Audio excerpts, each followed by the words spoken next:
Welcome to my channel natural farming Koteswari. ఈరోజు రైతులకు సూచన.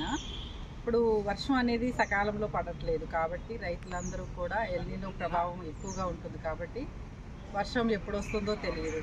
కాబట్టి రైతులందరూ కూడా భూమిని పచ్చని మొక్కలతో మరియు వ్యర్థాలతో భూమిని కప్పి ఉంచుకోవడం వల్ల నేల అనేది గుల్లబారుతుంది. అలాగే ఎండ అనేది డైరెక్ట్గా ఎప్పుడైతే పడుతుందో అప్పుడు నేలలోని సూక్ష్మజీవులు చనిపోతాయి.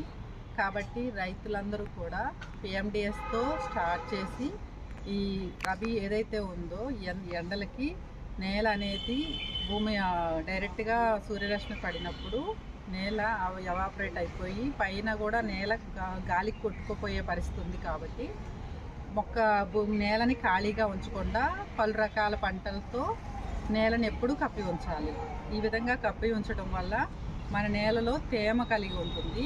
తేమ ఉంటే మనకి పంటలు కూడా బతుకుతాయి. వర్షము సకాలంలో వస్తే ఎక్కువ వర్షం పడుతుంది, లేదంటే అసలు వర్షమే పడదు. అలాంటి సమయంలో మనం ఈ విధంగా చేసుకొని 30 రకాలు విత్తనాలు తీసుకొని పిఎండిఎస్ మార్చి నెల నుంచి రైతులకు పిఎండిఎస్ వేసుకోవడం వల్ల అధిక లాభాలు పొందుతారు.